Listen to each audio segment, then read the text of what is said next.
সকাল সকাল উঠে দেখি এক গাদা ফুল তুলে রেখে দিয়েছে, জানি না কে ফুল তুলে রেখে দিয়েছে, খুবই ভালো লাগলো দেখতে। আজকের ফুলটা অন্যরকম, কারণ আজকের ফুলটা একটুকু ভেজা ছিল না। আগের দিনের ফুলগুলো কিন্তু সবগুলোই ভেজা ছিল। আজকের ফুলটা আর রান্না করব না, কারণ প্রতিদিনে ফুল খাওয়া কিন্তু একদমই সম্ভব না। তো হ্যালো এভরিওয়ান, তোমরা সবাই কেমন আছো? আর সবাইকে স্বাগত জানিয়ে আজকের ভিডিওটা শুরু করলাম। সকাল সকাল কিন্তু উনুনটাই আগে ধরিয়ে নিলাম, কারণ এখন কিন্তু ভাত বসিয়ে দিতে হবে। এদিকে হাঁড়িতে জল ঠল রেডি করে এখন কিন্তু উনুনটাও জ্বালিয়ে দিয়ে হাঁড়িটাও বসিয়ে দিলাম। তো যাই হোক, এদিকে রান্নাবান্না করে তোমাদের সঙ্গে দেখা করার কথা ছিল, কিন্তু প্রতিটাই ভিডিও তোমাদের সঙ্গে শেয়ার করতে চাই। আমি সকালবেলা কি করছি না করছি সব কিছুই তোমাদের সঙ্গে শেয়ার করতে চাই। তো কালকে তো দেখতে পাচ্ছ আমার মেয়ের এত শয়তানিগিরিতে এদিকে বস্তার কিন্তু সবগুলোই প্লাস্টিকগুলো খুলে রেখে দিয়েছে। এদিকে ঝাড় দিয়ে কিন্তু উনুনে রেখে দিলাম। এসে দেখি ঘরের অবস্থাটা এতটাই খারাপ হয়েছে, কেন জানি না, সাদা সাদা হয়ে আছে ঘরটা। কালকে তো মুছে রাখা হয়েছে, তবু আর কি সাদা হয়ে আছে। যেহেতু ওগুলো দিয়ে মোছা হয়, মানে সোপা দিয়ে মোছা হয়, ওগুলার কারণে কিন্তু এরকম সাদা সাদা জায়গায় জায়গায় সাদা হয়ে রয়েছে। তো এগুলো বেশ মানে ভালো সুন্দর করে আর কি মুছে রেখে দিই। একটা বালতিতে জল নিয়ে মুছে রেখে দিই, তাহলে আর কি দেখতেও ভালো লাগবে। আর না মুছলে কিন্তু একদমই বিচ্ছিরি লাগে আর কি দেখলে। টেবিলটা একদমই কালো, আমার শরীরের কালার যেরকম কালো, ওরকম কিন্তু আমার এই টেবিলের অবস্থাটাও হয়ে আছে কালো, সাদা সাদা হয়ে আছে। তো টেবিলটা যদি আমি ভালো করে ঘষাঘষি করি তাহলে অলরেডি কিন্তু সাদা হয়ে যাবে, যেহেতু অনেক দিনকার আর কি এগুলার টেবিল, মানে যখন আমার শাশুড়ি মা এখানে রান্না করতো তখনকারই টেবিল, সেই যখন এই বাড়িতে এসেছিলেন প্রথমে তখনকারই আর কি টেবিল। মানে এসে তো অনেক কয়েক বছর হয়ে যাচ্ছে, 20-25 বছর কিন্তু হয়ে যাচ্ছে আর কি এখানে আসার। তো সুন্দর করে গামলাটাও পরিষ্কার করে রেখে দিলাম। এদিকে যেহেতু গামলাটা মাটিতে রাখতে নেই, দোস্তার গামলা মাটিতে রাখলে কিন্তু মাটিয়ে খেয়ে নেয়। তো কলের পাড়ে নিয়ে গেলাম হাঁড়িটা। রাত্রেবেলা যেহেতু ছোটো হাঁড়িতে ভাত রান্না করে হয়েছে গ্যাসের হাঁড়িতে, তো গ্যাসের হাঁড়িটা সুন্দর করে মেজে নেই হাঁড়িটা, তারপরে দুধ ছাকা আর কি বালতিটাও সুন্দর করে মুছে রেখে দেবো। তো শাশুড়ি মা এখনই উঠলো, আমার কিন্তু উঠে স্নান করা, ঝাড় ঠাড় দেওয়া সব কিছু কমপ্লিট হয়ে গেছে। এখন আমি যে ভাত ঠাত বসিয়ে দিই, এখন কলের পাড়ে এসে কিন্তু কড়াইটা মেজে নেব, কড়াই মাজবো। এদিকে রয়েছে আবার আমার হাতে বালতি, তারপরে এদিকে রয়েছে আবার হাঁড়ি আর বালতিতে জল নিয়ে গিয়ে রেখে দেবো। এখন কিন্তু কড়াইটা সিম্পল করে মেজে নেই, কারণ আর ভিডিও করলে কড়াইটা যদি কালো থাকে তাহলে কিন্তু ভিডিওটা একদমই খুবই খারাপ হয়। তার জন্য আমি সুন্দর করে মেজে নেব। তো আজকে সকাল সকাল একটা কথা শুনে আমার খুবই খারাপ লেগেছে। আমার বর্মশাই আমাকে হঠাৎ করে বলছে যে তুই বাড়ি থেকে বের হয়ে যা। এরকম কি মানুষ বলে? সত্যি কথা বলতে গেলে খুবই খারাপ লাগে, যখন নিজে বিয়ে করে এনে নিজে এই কথাটা বলে, তখন কিন্তু শুনতে খুবই খারাপ লাগে। সত্যি কথা বলতে আমার আজকে এই কথাটা শুনে কিন্তু খুবই খারাপ লেগেছে। তো যাই হোক, ওই কথা বাদে দিই। আমার সকাল সকাল কিন্তু কড়াইয়ের পিছনটা কিন্তু পরিষ্কার করতে পারলাম না বলে এভাবে রেখে দিয়েছি। তো যাই হোক, এভাবে থাক খুন্তি, আর কড়াইটা কিন্তু সিম্পলভাবে মেজে নিয়ে গিয়ে এখন কিন্তু ডালটা বসিয়ে দেবো।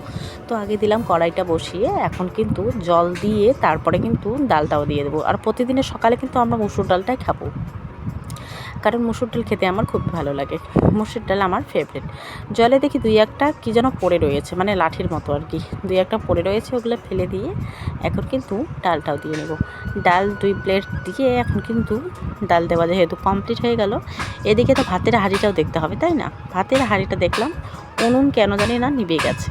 তো 2 একটা খড়ি ঢুকিয়ে দিলাম, জ্বলে গেল, কারণ খড়িগুলো অতিরিক্ত শুকান ছিল, তার জন্য কিন্তু জ্বলে গেল।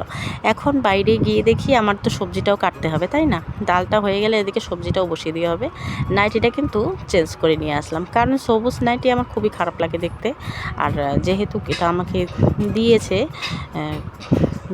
আর কি শ্রাদ্ধর সময় দিয়েছে, এটা তো পড়তেই হবে, তাই না? দিয়েছে যেহেতু, তাহলে মানুষের জিনিসটা কেন আবার অসম্মান করি? পড়তে তো হবে, তাই না? দিয়েছে, ভালোবাসে তারা দিয়েছে আমাকে, সেটা পড়তেই হবে, না পড়লে অনেকটাই খারাপ পাবে। তো যাই হোক, এদিকে কিন্তু ঢেঁড়সটা আমি বেছে নিচ্ছি। অন্য দিনকার মতো কিন্তু আজকে আর বেচছি না, মানে চিটচির করে বেচছি যাতে সুন্দর করে ভাজা হয়। শাশুড়িমা যেহেতু পাটা কেটে গেছে, তাই আর কি কোনো মুসুর ডাল খাবে না, তার মধ্যে পুঁটি মাছ যেগুলো রয়েছে ওগুলোও তো খাবে না। 2 একটা লেটা মাছ রয়েছে, ওগুলো দিয়েই খাবে আর কি। পেঁয়াজ দিয়ে লেটা মাছগুলো ভেজে নেব। এখন ডালটা আমার হওয়ার দিকে, এখন কিন্তু কুট্টি দিয়ে একটু ঘেটে তারপরে হলুদ দিয়ে লবণটা আর কি পরে দেবো, যখন সংবাদ দেবো আর কি, তখন আর কি। তো এদিকে ঘুটনি দিয়ে ডালটাও একটু ঘেটে নিলাম। এখন ডালটা নামিয়ে নেব। ডালটা নামিয়ে নিয়ে কড়াইটা একটু ধুয়ে তারপরে কিন্তু আমার ফোড়নের জন্য দিয়ে দেবো পেঁয়াজ, লঙ্কা, এগুলো কিন্তু দেবো। পাঁচফোড়ন যেহেতু ছিল না, পাঁচফোড়ন কিন্তু অনেক দিন ধরেই নেই, পাঁচফোড়নের কথা একদমই ভুলে গেছি। তো যাই হোক, এদিকে তেল ঢেলে দিব, তেল দিয়ে লঙ্কা তারপরে পেঁয়াজটাও দিয়ে নেব। কড়াই গরম হয়ে গেছে, দিয়ে দিলাম। এগুলো কিন্তু বাড়ির লঙ্কা, বিন্দি লঙ্কা যেগুলো রয়েছে ওগুলো লঙ্কা, সাদা সাদা লঙ্কাগুলো পেকে গেছে, ওগুলো লঙ্কা কিন্তু ঝরে পড়ে যায় না তুললে। তো বড়মশাই কালকে ঝুড়িতে করে তুলে নিয়েছে, তুলে বাড়িতে এনে রেখে দিয়েছে।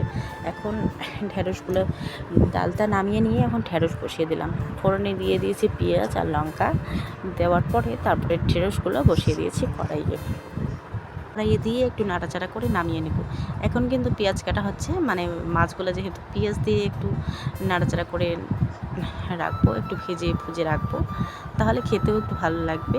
তার জন্য আর কি পেঁয়াজ দিয়ে একটু ভাজাভাজি করে তারপর খাওয়া দাওয়া করব। তো বড়মশাইকে আগে দিয়ে দেবো খাওয়ার, টিফিনেও খাবার করে দিয়েছি ওকে নাকি কাজে যাবে বলে। তখন শুনি যে ও কাজে যাবে না, বাড়িতেই থাকবে, তখন আর কি টিফিনে ভাতগুলো টিফিনেই ছিল। একটা যখন বাজবে তখন আর কি বড়মশাই খেয়ে নেবে।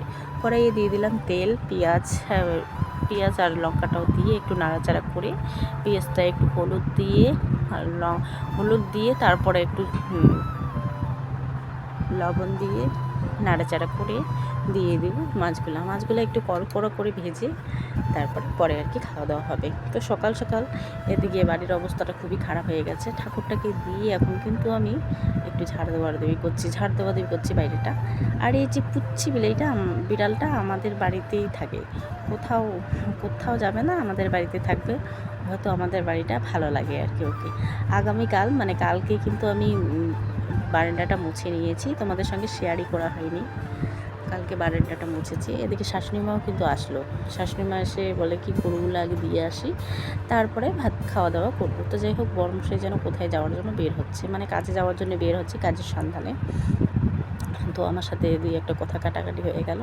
মানে বলছিলাম যে বাড়ির কাজের যেহেতু সন্ধান রয়েছে, তুমি চলে যাও, বাড়িতে থেকে তো কোনো লাভ নেই, কাজ করে যেহেতু খেতেই হবে, এই কথা বললাম। ও তো রাগ হয়ে বলে যে বাড়ি থেকে বের হয়ে যাও। সত্যি কথা বলতে গেলে যে আমাকে নিয়ে এসেছে সেই যদি এই কথাটা বলে তাহলে কিন্তু খুবই খারাপ লাগে শুনতে।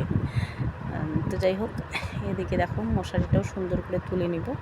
মশারিটা অনেক দিন হলো ভালো করে তোলা নেই, মানে যেমন তেমন করে তুলে রেখে দেই। আজকে মনটা চাইলো যে অন্যরকম করে তুলে রাখি, তাহলে হয়তো আমার এই কুঁড়ে ঘরটা দেখতে একটু ভালো লাগবে, তার জন্য সুন্দর করে তুলে রাখলাম আর কি।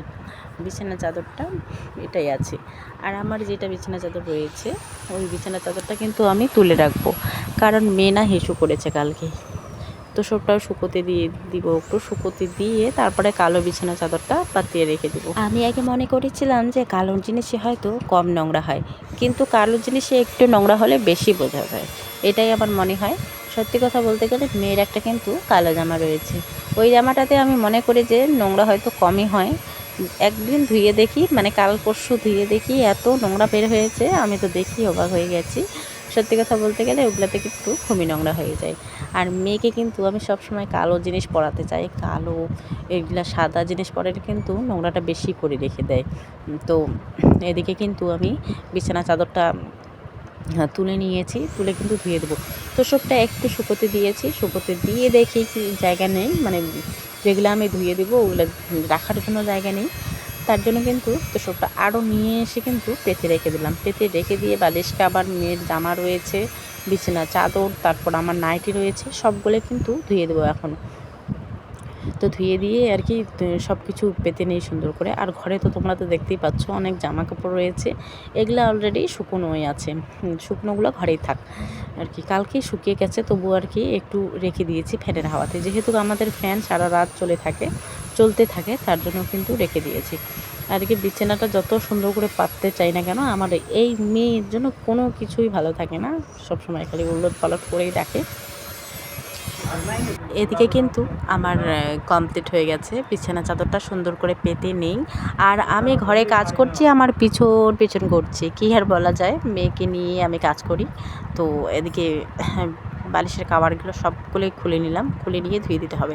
এত নোংরা হয়েছে কি আর বলা যায়। মেয়ে তো সারাদিন খালি পায়ে ঘুরবে, একবারও কিন্তু ওই জুতো পরে ঘুরবে না। খালি পায়ে ঘুরতে ঘুরতে আমার একদমই নোংরা করে রেখে দেয় বালিশ কাভারগুলো। তো আমি যেহেতু জামাগুলো পরে গিয়েছিলাম সেন্টারে, তো জামাগুলো ধুয়ে দেওয়া হয়েছে। ওগুলো যেহেতু শুকিয়ে গেছে, আমি কিন্তু ভাজে ভাজে রেখে দিচ্ছি শুকেছে। আর বাইরে জায়গা নেই, এদিকে কিন্তু যেহেতু আমার হয়ে গেল ঘরের কাজগুলো, এদিকে বাইরে এসে জামা যেহেতু এখন ধুয়ে দিব, একটু নিজের থোবড়াটাও দেখিয়ে দিলাম, তোমাদের সঙ্গে শেয়ার করলাম। তারপরে কলের পাটটা দেখো কি অবস্থা হয়ে আছে, একদমই মাটি দিয়ে ভর্তি হয়ে আছে। যেহেতু চারিদিকেই এক সমান হয়েছে, তার জন্য জলগুলো আর কি ওইখানে আটকে থাকে, নাহলে কিন্তু চলে যেত যদি উঁচু নিচু থাকতো। মানে নতুন আর কি নতুন মিস্ত্রি দিয়ে যেহেতু কলটা করা হয়েছে, তার জন্য এই অবস্থা। তো ওদের কল যেহেতু পাম্প দিচ্ছে, আমাদের কল দিয়ে কিন্তু আপনা আপনি জল বের হচ্ছে। এদিকে চলে আসলাম আর কি কলের পাড়ে। তো এদিকে কলের পাড়ে এসে জামায় দেখি ছাতা ধরে গেছে, কারণ যেহেতু কয়েকদিন ধরে লাগাতার বৃষ্টি হচ্ছে, জামাটা কিন্তু ধুয়ে দেওয়া হয়েছে, যেহেতু শুকোচ্ছে না আর কি। আজকে যেহেতু একটু রৌদ্র করেছে, সব কিন্তু বের করে নিয়েছি, ধুয়ে দেওয়ার জন্য। জামাটাও সুন্দর করে ধুয়ে দিয়ে ব্রাশের সাহায্যে কিন্তু ঘষে নেব, তাহলে একটু পরিষ্কার হবে। আর আমার নাইটি কয়েকটা ছিল, নতুন নাইটি, ওগুলো সব ঢুকিয়ে রাখবো। যেহেতু কয়েকদিন বৃষ্টি হওয়ার কারণে কিন্তু নাইটিগুলো সবগুলোই বের করা হয়েছে। এখন সবগুলোই ধুয়ে আজকে ধুয়ে দেবো, কালকে আর কি ঢুকিয়ে রাখবো, আজকে শুকিয়ে গেলে। তো এদিকে বালিশের কাভারগুলো ধুয়ে দিই। কলের পাড়ে কয়েকটা ফুলের গাছ গাড়িয়ে দেওয়া হয়েছে, মানে গেড়ে রাখা হয়েছে। দেখি এখন কি ফুল ধরে। ফুলটা তো আমি দেখিনি, আরেকজনকার বাড়িতে গেছিলাম, মানে তখন দেখছিলাম ওদের বাড়িতে ফুলের গাছ ছিল কয়েকটা। তো কয়েকটা হয়েছে ফুলের গাছ, তো 2টা নিয়ে আসলে হয়তো হয়ে যেত। সকালবেলা খাওয়া দাওয়া কিন্তু এখনও হয়নি, খেতে খেতে আজকে বেজে যাবে 1টা 2টার মতো। তো সকালবেলা মেয়েকে নিয়ে আর কি চারিদিকে যেহেতু জল লেগেছে, ইচ্ছে করে না যে মেয়েটাকে ছেড়ে দেই। মানে কোনো সময় এরকম হয়ে যায়, একা একাই হাঁটাহাঁটি করতে থাকে, ঘুরতে থাকে। তার জন্য কিন্তু সবসময় পিছন থাকি ওর, যাতে তার জন্য আর কি খাওয়াটা লেট হয়ে গেছে। আর বালিশ কাভারগুলো দেখো এত নোংরা হয়েছে, ফেনাই বের হচ্ছে না আর কি, এরকম অবস্থা হয়েছে। এখন সুন্দর করে ধুয়ে দেওয়ার কারণে এখন চকচকা হয়ে গেছে। আবার সকাল সকাল কাজ করতে ইচ্ছে করে, যখন দুপুর গড়িয়ে যায় তখন কিন্তু আর কাজ করতে মন করে না। তো এখন আর কি নাইটি ফাইটি যা রয়েছে সবগুলোই ধুয়ে দিয়েছি, কারণ এত নোংরা হয়ে যায় জামা কাপড়, অবস্থা খুবই খারাপ হয়ে যায় জামা কাপড়ের। তখন আর কি ভালোই লাগে না, তখন পরতেই দেখবা ভার লাগবে আর কি জামা কাপড়গুলো। এই নাইটিটা যে তোমরা দেখতে পাচ্ছ, আমি কিন্তু সাদা জিনিসের যত্ন একটু কমই করতে পারি, কারণ নাইটিতে এত দাগ লেগেছে, চারিদিকে শুধু দাগেই ভর্তি রয়েছে। তো দাগটাও একটু ঘষে নিলাম ব্রাশের সাহায্যে। তো যাই হোক, আর ভিডিওতে কিছুই বলছি না, কারণ রাতের ভিডিও আমি আজকে আর করছি না। তো কালকে আবারও দেখা হবে তোমাদের সঙ্গে নেক্সট ব্লগে। তো